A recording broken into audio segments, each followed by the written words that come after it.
ભાવનગરના ઘોઘા પોલીસ સ્ટેશનમાં ફરજ બજાવતા હેડ કોન્સ્ટેબલ દિગ્વિજયસિંહ ગોહિલે આપઘાત કરી લીધો અને એમના આ આપઘાત બાદ અનેક પ્રશ્નો જે છે એ ઉઠી રહ્યા છે અને અમુક પ્રશ્નો એવા છે જે છૂટી પણ રહ્યા છે. એમના સમાજ દ્વારા ન્યાયની માંગણી કરવામાં આવી છે અને એમના પરિવારજનો, એમના વકીલો અને એમના સમાજ દ્વારા એવો આક્ષેપ કરવામાં આવી રહ્યો છે કે એમના ઉપરી અધિકારી પીએસઆઈ ગોસ્વામી દ્વારા એમને માનસિક ત્રાસ અપાતો હતો, એટલા માટે એમણે આપઘાત જેવું પગલું ભરવું પડ્યું છે. પરંતુ અમુક પ્રશ્નો જે થઈ રહ્યા છે કે ગુજરાતની અંદર કહાવત છે કે હલકું લોહી હવલદારનું, પરંતુ આ કિસ્સામાં પ્રશ્ન એવો ઉઠી રહ્યો છે કે હલકું લોહી હવલદારનું કે અધિકારીનું. આ સિવાય પણ અનેક પ્રશ્નો ઉઠી રહ્યા છે, જેના વિશે વિગતે વાત કરીશું આ અહેવાલમાં. જય હિન્દ, બીએસઆઈ ટીવી ન્યૂઝ પર આપની સાથે હું છું નિધિ ગઢવી. ભાવનગરના ઘોઘા પોલીસ સ્ટેશનમાં ફરજ બજાવતા દિગ્વિજયસિંહ ગોહિલે આપઘાત કર્યો અને એમના આપઘાતની પાછળ પ્રશ્નો એવા ઉઠ્યા છે કે હલકું લોહી હવલદારનું કે અધિકારીનું. કારણ કે આક્ષેપો એવા થઈ રહ્યા છે કે એમના ઉપરી અધિકારી પીએસઆઈ ગોસ્વામી દ્વારા એમને માનસિક ત્રાસ અપાતો હતો અને એનાથી કંટાળીને એમણે આ પગલું ભર્યું છે. અને પ્રશ્નો એવા પણ ઉઠી રહ્યા છે ને ચર્ચાઈ રહ્યા છે કે જ્યારે ધારાસભ્ય દ્વારા એવું જાહેરમાં બોલવામાં આવ્યું કે પોલીસના પટ્ટા ઉતરાવી નાખીશું કે છોતરા કાઢી નાખીશું, ત્યારે પોલીસના જવાનો, અધિકારીઓ અને એમના પરિવારજનોને ખૂબ માઠું લાગી ગયું અને એ લોકો રોડ પર ઉતરી આવ્યા હતા અને ન્યાયની માંગણી કરી રહ્યા હતા. ત્યારે આજે પોલીસ ખાતાના જ એક વ્યક્તિ જ્યારે આપઘાત જેટલું મોટું પગલું ભરે છે, ત્યારે આ પોલીસ અધિકારીઓ, કર્મચારીઓ અને એમના પરિવારજનો ક્યાં છે? એ લોકો કેમ આજે કોઈ ન્યાયની માંગણી નથી કરી રહ્યા? ખેર, દિગ્વિજયસિંહ જે સમાજમાંથી આવે છે, ક્ષત્રિય સમાજના આગેવાનો, એમની જે સંસ્થાઓ છે, કરણી સેના જેવી સંસ્થાઓ દ્વારા પણ એમના ન્યાય માટે માંગણી કરવામાં આવી રહી છે. અને આપણે પણ આશા એ જ રાખીએ કે આજે આખો મામલો છે એની અંદર નિષ્પક્ષ તપાસ થાય અને ખરું સત્ય શું છે એ બહાર આવે. જે સત્ય દેખાડવામાં આવે છે એ નહીં, પરંતુ ખરેખર શું સત્ય છે એ બહાર આવે એવી આપણે સૌ અપેક્ષા રાખીએ. એ સિવાય એમના પરિવારજનો દ્વારા અને એમના વકીલો દ્વારા શું આક્ષેપો કરવામાં આવી રહ્યા છે એમને પણ સાંભળીએ. જયદેવસિંહ બી ગોહિલ, એડવોકેટ. જયદેવસિંહ, શું બાબત છે આજે ફરી પ્રેસ કોન્ફરન્સ બોલાવવાની છે? પ્રેસ કોન્ફરન્સમાં એટલે બોલાવવાની જરૂરિયાત પડી છે કે છેલ્લા ઘણા સમયથી ભાવનગરના ઘોઘા તાલુકાના પીએસઆઈ જેની વિરુદ્ધ 306 જેવા ગંભીર ગુનાના ઉપર આક્ષેપો થયા છે અને એની ઉપરની એફઆઈઆર પણ કરવામાં આવી છે. જેટલા સમયથી એમની કોઈ ધરપકડ કરવામાં નથી આવી. ગઈકાલે એમની આગોતરા જામીન મૂકવામાં આવ્યા છે. એમાં જે તપાસ કરનાર અધિકારીનું સોગંદનામું આવ્યું છે, એ સોગંદનામામાં પણ હળવાશથી લેવામાં આવ્યું હોય એ રીતનું મૂકવામાં આવ્યું છે. જ્યારે અમે કોર્ટ પ્રેક્ટિસ કરીએ છીએ ત્યારે અત્યાર સુધીમાં અમે કોઈ દિવસ એવી કોઈ હળવાશવાળું સોગંદનામું જોયેલું નથી. ક્યાંક ને ક્યાંક સરકારી અધિકારીઓ એટલે કે એસપી સાહેબ, ડીવાયએસપી સાહેબ, આઈજી સાહેબ, આ તમામ અધિકારીઓની ક્યાંક ને ક્યાંક છત્રછાયા નીચે પીએસઆઈ ભાગતા ફરતા હોય એવું લાગી રહ્યું છે. એનું કારણ એક જ છે કે જ્યારે એફઆઈઆર થઈ ગઈ એ પહેલા જ એક્ઝેક્ટ ટાઈમે કેમ ભાઈ પીએસઆઈ નીકળી ગયા? કાં તો એને કહેવામાં આવ્યું કે તમારી ઉપર એફઆઈઆર થવાની છે, તમે જતા રહ્યો, અને કાં એની સાથે સંડવાયેલું હોય છે. અત્યાર સુધીના 306 ની અંદર કોઈ દિવસ એવું બનેલું નથી કે ભાઈ પકડ્યા પહેલા એફઆઈઆર થઈ ગયું હોય, એવું નથી બનેલું. આમાં એમ બન્યું કે તમે જાઓ પછી એફઆઈઆર બનેલી છે. એટલે ક્યાંક ને ક્યાંક મોટા અધિકારીઓ એમની સાથે સંડવાયેલા છે. જો phone details, phone call record અને પીએસઆઈની છેલ્લી સ્થળ સમય જોવામાં આવે તો 110% આના તમામ અધિકારીઓ જે છે, જે એને છાવરે છે, એની તમામ રેકોર્ડિંગ એની અંદર રેકોર્ડ આવશે. કેમ ભાઈ, અત્યાર સુધી કોઈ પણ પોલીસ અધિકારી, તપાસ કરનાર અધિકારી કેમ એની ફેમિલીની પૂછતાછ કરવા નથી ગયું? કે કેમ એની કોઈની બીજી તપાસ કરવા નથી આવ્યું? અત્યારે ભાવનગર હોય કે કોઈ પણ હોય, ત્યાં નાનો માણસ હોય એની ઉપર જ્યારે 306 જેવા ગંભીર ગુનાના આરોપ કરવામાં આવે ત્યારે એની ફેમિલીને પૂછવામાં આવે કે ક્યાં છે ફલાણા, ક્યાં છે ઓલા? કેમ ભાઈ એને કરવામાં આવે છે, આને નહીં? એટલે શું પીએસઆઈ દરજાનો વ્યક્તિ છે એટલે એને ગુનો કરવાની છૂટ છે, એને છટકબારી કરવાની છૂટ છે. જ્યારે આ જે સુસાઇડ કર્યું છે એ પણ એક કર્મચારી છે, એ પણ એક પોલીસ અધિકારી જ છે. એને પાસે સ્ટાર નથી, ફરક એટલો છે. એની પાસે સ્ટાર નથી. એ કોન્સ્ટેબલ છે, હવાલદાર હોય કે જમાદાર હોય કે એક સ્ટાર હોય, એની પાસે 2 સ્ટાર નથી એટલે કોઈ એના અધિકારીઓ એની ફેવરમાં નથી. કેમ ભાઈ, સુસાઇડનું જ્યાં મોટા ભાગેના કિસ્સા એક જ દિવસના 3 કિસ્સા બન્યા હતા, 3 એ 3માં નીચલા કક્ષાના કોન્સ્ટેબલ કેમ સુસાઇડ કર્યું, કેમ બીજા અધિકારીઓ નહીં? આના જ કારણે કે અધિકારીઓ, મોટા અધિકારીઓ નાના અધિકારીઓને દબે છે, અને જ્યારે મોટા અધિકારીઓ આવા ગુના કરે છે ત્યારે એની ઉપરના મોટા અધિકારીઓ એને છાવરે છે. આ તો ઓલી આપણા ગુજરાતમાં કહેવત છે, આપણી ગુજરાતીની કહેવત છે, હલકું લોહી કે હવાલદારનું. આ એની જેવી કહેવત છે. અને આ જ પીએસઆઈ ઉપર એફઆઈઆર પણ થયેલી છે લાંચ રૂશ્વતની, એ પણ હજી પેન્ડિંગ છે. તો આવો ગુનેગાર, તો એનો ગુનાહિત ઇતિહાસ જોઈ એની કેમ ધરપકડ નથી કરતી? અને આગોતરા જામીન અરજીમાં સોગંદનામું સેમ ડે આવી ગયું. બીજા કોઈ વ્યક્તિ સોગંદનામું કંઈક આગોતરા જામીન મૂકવાના હોય તો સેમ ડે સોગંદનામું ન આવે, રિપોર્ટ આવે કે આજે ફલાણા કામે રોકાયેલા છે એટલે નથી આવી શકાય એમ, ફલાણા કામે છે. શા માટે એવું મુદત લે છે? કે એ લોકોને એમની ધરપકડ કરવાની હોય છે. તો આમને કેમ એની ધરપકડ કરવા માટે કોઈ એવા એક્શન લેતા નથી? એટલે ક્યાંક ને ક્યાંક અહીંયા મોટા અધિકારીઓ એમની સાથે સંડવાયેલા છે ને છે જ. એનું કારણ તમે એક વખત, તમે પણ મીડિયા દ્વારા કહું છું કે તમે ડીવાયએસપી સાહેબ, એસપી સાહેબ, એમનું પણ ઇન્ટરવ્યુ લ્યો અને એમને કહો કે ભાઈ કોલ ડિટેલ્સ આપણે કઢાવવાની છે, કોલ ડિટેલ જોઈ લો અને છેલ્લું લોકેશન જોઈ લો કે ભાઈ આ છેલ્લા પીએસઆઈ નું લોકેશન ક્યાં છે.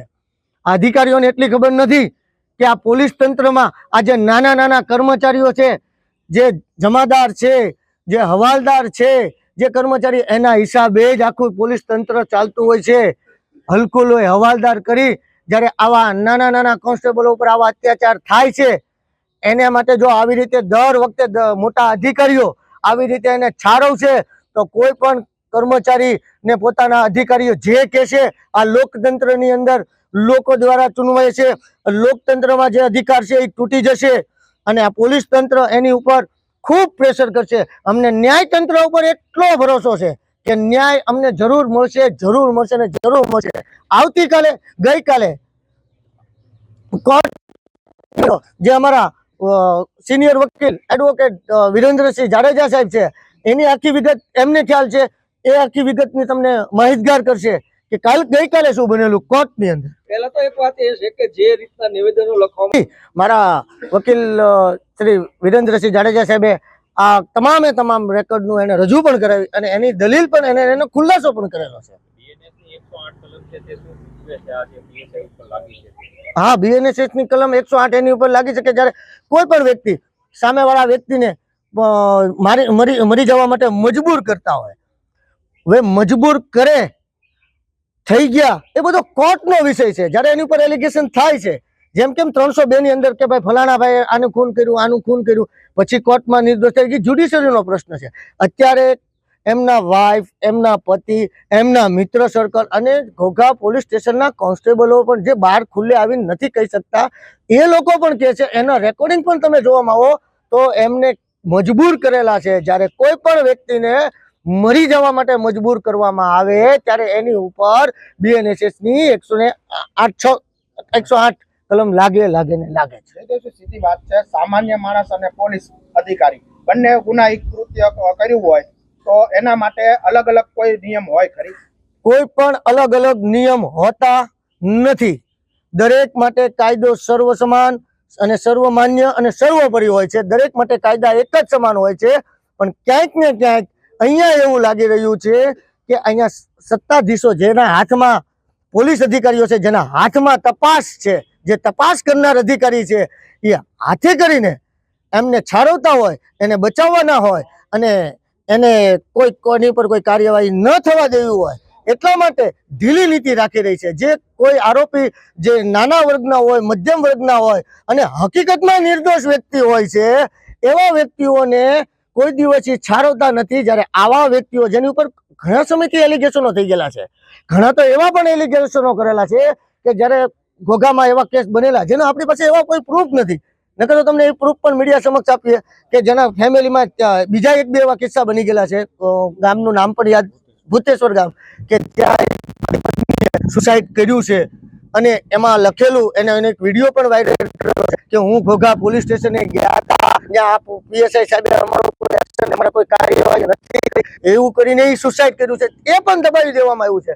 એટલે આ જે પીએસઆઈ છે એની માનસિકતા જ આ હતી, ટોર્ચરિંગ તમામ ઉપર લખાવેલા છે. આ પહેલું જે સોગંદનામાની અંદર આવ્યું છે, જ્યારે જે પરિવારની અંદર કાંઈ પણ આવો બનાવ બની ગયો હોય, મોટો બનાવ કહેવાય આને, કે ભાઈ જવાન જો દીકરો વ્યા ગયા હોય એટલે મોટો બનાવ બની ગયો, એટલે એના પપ્પા દ્વારા નિવેદન દેવામાં આવ્યું હતું કે ભાઈ એને ડિપ્રેશન છે, આ છે. પણ એને સાચી હકીકતની જ્યારે ખ્યાલ આવે, ડિપ્રેશનમાંથી બહાર આવ્યા ત્યારે ખ્યાલ આવ્યો.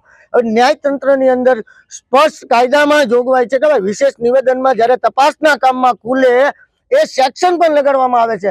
તો એ જ્યારે હળવું જે નિવેદન હતું, જે એનાથી બોલાઈ ગયેલું હતું, એ સોગંદનામામાં પોલીસવાળાએ રજૂ કરાવી આપ્યું, જેથી કરીને એનો કેસ હાવ નોર્મલ બની જાય અને આ મોટા બાબુઓ એનાથી છૂટા પડી જાય અને આ છૂટી બહાર નીકળી શકે, એના માટે તેને એને આ કરેલું છે.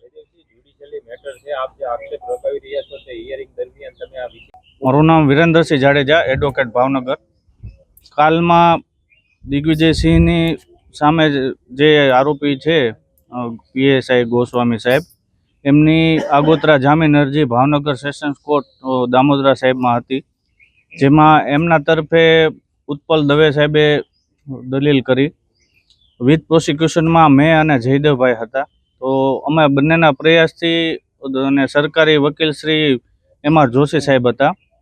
તો એમાં એ લોકોએ એવી દલીલ કરી કે એક તો ફરિયાદ મોડી થઈ છે, તો એનું અમે કારણ દર્શાવ્યું કે 21 તારીખે બનાવ બનેલો હતો અને તે દિવસે એના પિતાની માનસિક સ્થિતિ, એટલે કે જ્યારે ઘર ઉપર આવું કોઈ થયું હોય બનાવ, તો એમાંથી ઉગરતા વાર લાગે છે અને 22 તારીખે ડેથ થયેલું છે. પછી 24 તારીખે એ પોલીસને મળવા ગયા અને ત્યારે એમને રજૂઆત કરી કે અમારે એફઆઈઆર કરવી છે. તો સાહેબે એવું કીધું કે તમે પુરાવા સાથે લાવો એટલે અમે ફરિયાદ લેશું.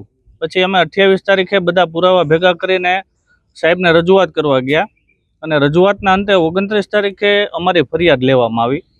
તો એક કારણ તો કે પોલીસ દ્વારા જ્યારે ઘરે મરણ થઈ ગયું છે ત્યારે એક તો પુરાવા અમારી પાસે માંગ્યા, જે એકઠા કરવા માટે અમારે થોડો ટાઈમ લાગ્યો. તો એ બેઝ ઉપર એ લોકોએ જામીન અરજી આગોતરામાં એવું કીધું કે ફરિયાદ મોડી થઈ છે. ફરિયાદ મોડી થવાનું કારણ શું છે એની વિશે અમે એને જણાવ્યું. પ્લસ કે એમાં એફઆઈઆરમાં એ લોકોએ વાક્યોની હેરફેર કરીને અરજદાર એટલે કે ગોસ્વામી સાહેબને બચાવવા માટેના પૂરા પ્રયત્ન કર્યા છે કે ભાઈ તપાસ દિગ્વિજયસિંહને આપવામાં આવતી તો દિગ્વિજયસિંહ ના પાડી. ખરેખર એવું બનેલ નથી. ધાવડી માતાના મંદિર જ્યારે ઓપીમાં દિગ્વિજયસિંહ ફરજ ઉપર હતા ત્યારે 3 લાખની ચોરી થઈ હતી. એ ચોરી અનુસંધાને સાહેબશ્રીને તપાસ મળે, જે કાયદા મુજબ 1 લાખથી ઉપરની રકમ હોય તો પીએસઆઈસીને તપાસ કરવાની હોય. તો 3 લાખની ચોરી એટલે દિગ્વિજયસિંહ એવું કીધું કે આ સાહેબ ફરિયાદ તમારે લેવી પડશે, આ હેડ કોન્સ્ટેબલ દ્વારા આમાં તપાસ ન થઈ શકે. તો સાહેબે એવું કીધું કે આ પરચુરણ ચોરી દર્શાવી અને ફરિયાદ લઈ લ્યો. તો દિગ્વિજયસિંહ એવું કીધું કે ના સાહેબ એવું ન કરી શકાય, કારણ કે સરપંચ અને ગામના આગેવાનો પ્લસ મંદિરના પૂજારી દ્વારા ફરિયાદ લેવા માટે કહેવામાં આવ્યું છે. ત્યારથી જ સાહેબ સાથે એમને વાંધો પડતા અને સાહેબે એમની તાત્કાલિક ધોરણે ભાવનગર ઓપીમાંથી ઘોઘા પોલીસ સ્ટેશનમાં બદલી કરી અને ત્યારથી જ એમને આ એક શરૂઆત કરી ત્રાસ આપવાની. અને પોતે એવું દર્શાવ્યું કે એમના એડી નિવેદનમાં સાહેબે જ્યારે આવી નિવેદન લીધું ત્યારે એની પપ્પાની ઘરની માનસિક સ્થિતિ એટલી ખરાબ હતી કે દીકરો મરણ અને જીવન વચ્ચે ઝોલા ખાતો હતો. તો એમાં ધ્યાન આપવું કે ફરિયાદમાં, એટલે સાહેબ દ્વારા જે નિવેદન લેવામાં આવ્યું એમાં એમને કોઈ પણ જાતની વાચા કાઢવા વગર જે સાહેબને યોગ્ય લાગ્યું એમાં એમને સહી કરી દીધી. પણ ખરેખર એમને જ્યારે ઘરે આવ્યા ને ખ્યાલ આવ્યો કે આ ખોટું થઈ રહ્યું છે ને અમને આમાં ન્યાય નથી મળી રહ્યો, ત્યારે દિગ્વિજયસિંહના પિતાશ્રી જયદેવસિંહ ગોહિલે ફરિયાદ કરવાનું વિચાર્યું અને એમને ફરિયાદ લેવા છતાં સાહેબે એમની પાસે ત્યારે એવું કીધું કે તમે પુરાવા લઈ આવો. હવે જેના દીકરાનું 12મું ન પત્યું હોય કે એના 10 દિવસ ન થયા ત્યાં સુધી ઘર મૂકીને ક્યાં પુરાવા ગોતવા જાય, તોય પણ એમને બધી જગ્યાથી પુરાવા એકઠા કરીને ફરિયાદ કરવા માટે પ્રેશર કર્યું. તો સાહેબ દ્વારા એવું કહેવામાં આવ્યું કે તમે અમને પુરાવા આપશો લેખિતમાં એટલે અમે તમારી ફરિયાદ લેશું. તો 29 તારીખે ફરિયાદ લેવામાં આવી અને ફરિયાદમાં એવા લૂપ્સ રાખવામાં આવ્યા છે જે શાબ્દિક ભાષામાં ફરિયાદીને ફાયદો થાય, એટલે કે ગોસ્વામી સાહેબને ફાયદો થાય. કે તપાસ લેવાની ના પાડી દીધી, નોટિસ બજવી છે બધાને, તો એ તો મેં પોલીસ સ્ટેશનમાં એસપી સાહેબના કહેવાથી બધાને બજવી છે. ખરેખર નોટિસ બજાવવા માટે કોઈ કોન્સ્ટેબલ, હેડ કોન્સ્ટેબલને મોકલવા જોઈએ. એના બદલે એમના ઘરે આવીને ખુદ પીએસઆઈ પોતે નોટિસ બજવે છે. તો એનું કારણ શું કે એની માટે એને માનસિક રીતે પ્રેશરાઇઝ કરવા માટે પીએસઆઈ ખુદ નોટિસ બજાવવા આવ્યા હતા અને ઘરમાં આવીને જેમ ફાવે તેવું ગેરવર્તન, દુર્વ્યવહાર કરેલો હતો. એની એફઆઈઆરમાં નોંધ છે. એમના પિતાશ્રી દ્વારા પણ એ જાણ કરવામાં આવી છે. ઉપરાંત કે જ્યારે એમના દીકરીને દાખલ કરવામાં આવી હતી ત્યારે પીએસઆઈ સાહેબને ફોનથી જાણ કરે છે કે મારી દીકરીને દાખલ કરી, તો સાહેબે એની પાસે લોકેશન મગાવ્યું અને એ લોકેશનના આધારે ત્યાં સાહેબ પોતે ગાડી લઈને આવ્યા અને હોસ્પિટલમાં સીસીટીવી હોવાના કારણે સાહેબે નીચે બોલાવીને અને એને ધાકધમકી મારી કે તું નોકરીમાં હાજર થઈ જા. એટલે ખરેખર આ એક માનસિકતાવાળા જ હતા સાહેબ કે આ વ્યક્તિને ટાર્ગેટ કરો અને એને નોકરીમાંથી ગમે એ રીતે બરખાસ્ત કરો, અથવા એની પાસે પોતાને જે કરવાના કામ હતા એ કામ એની પાસે કરાવતા. મુખ્ય ધ્યેય એનો એ હતો કે પોતે આરામ કરે અને દિગ્વિજયસિંહને બધા કામ કરે. 59 કામ એમના પેન્ડિંગ છે. તો એ ક્યારે પેન્ડિંગ હોય કે જેમાં ખરેખર પીએસઆઈની તપાસ હોય, એ તપાસ કોન્સ્ટેબલને કરવા આપે તો કોન્સ્ટેબલ દરજ્જાના વ્યક્તિ છે તો એમને વાર તો લાગે. અને પોલીસ સ્ટેશનમાં આટલો સ્ટાફ હતો, કેમ બીજા કોઈને કામ નથી સોંપતા ને આમને જ કામ સોંપવામાં? એના મુખ્ય ધ્યેય તો દિગ્વિજયસિંહને હેરાન કરવાનો હતો, જે મેં કોર્ટમાં ધ્યાન ઉપર લાવ્યું. અને પ્લસ એમની એક બનાસકાંઠાના પાલનપુરમાં એસીબીની ફરિયાદ થયેલી છે, એ પણ કોર્ટમાં ધ્યાન ઉપર લાવ્યો. એટલે કોર્ટ દ્વારા એવું કહેવામાં આવ્યું કે આમની માનસિકતા છતી થાય છે અને નામદાર કોર્ટે 7 તારીખે એમના ઓર્ડર ઉપરની વાત કરી છે. એટલે અત્યારે અમને સાંભળ્યા, સામેવાળાના વકીલોને સાંભળ્યા, બંનેની દલીલો બાદ 7 તારીખે ઓર્ડરની વાત કરી છે. તો 7 તારીખે અમને યોગ્ય ન્યાય મળે, દિગ્વિજયસિંહના પિતા, એમના પત્ની અને એના બાળકો અને એમના બેનને દરેકને યોગ્ય ન્યાય મળે એવી અમારી કોર્ટ સમક્ષ એક રજૂઆત છે અને આશા છે. જી ના, કોઈ પણ બનાવ બને એટલે તરત પુરાવા કોઈ માગતું નથી. પહેલાં તો એફઆઈઆર, ફર્સ્ટ ઇન્ફોર્મેશન રિપોર્ટ લેવામાં આવે છે. તેના આધારે પોલીસ તપાસ કરે અને પોલીસ પુરાવા એકઠા કરીને પછી આગળની કાર્યવાહી કરતી હતી. જ્યારે આ કેસમાં અમને એટલે કે ફરિયાદીને એવું કહેવામાં આવ્યું કે તમે પુરાવા રજૂ કરો, તો એ શક્ય નથી. જેની માટે જવાબદાર પોલીસ છે કે પોલીસે પુરાવા રજૂ કરવાના હોય. અને એફઆઈઆર તો પ્રથમ દ્રષ્ટિએ એફઆઈઆરનો મતલબ જ કે ફર્સ્ટ ઇન્ફોર્મેશન રિપોર્ટ, એ કોઈ પણ જ્યારે પોલીસ સ્ટેશનમાં દેવા હોય ત્યારે તેમની લેવાની ફરજ છે. પણ એ ત્યારે ફરિયાદ નહીં લેવાનું કારણ કે એમને જેટલું મોડું થાય એટલું આરોપીને ફાયદો થાય. તો આરોપીને ફાયદો કરાવવા માટે ઉપરથી જ પ્રેશરાઇઝ છે અને દરેક ઓફિસરો એમની સાથે છે. એમના પોલીસ સ્ટેશનના નિવેદન એ બધા જે એમના ફેવરમાં આવે છે એવા લોકોના જ લેવામાં આવ્યા છે, કે અન્ય જે એમની વિરુદ્ધમાં જાય એવા કોઈ પોલીસ કોન્સ્ટેબલોના નિવેદન લેવામાં આવ્યા નથી.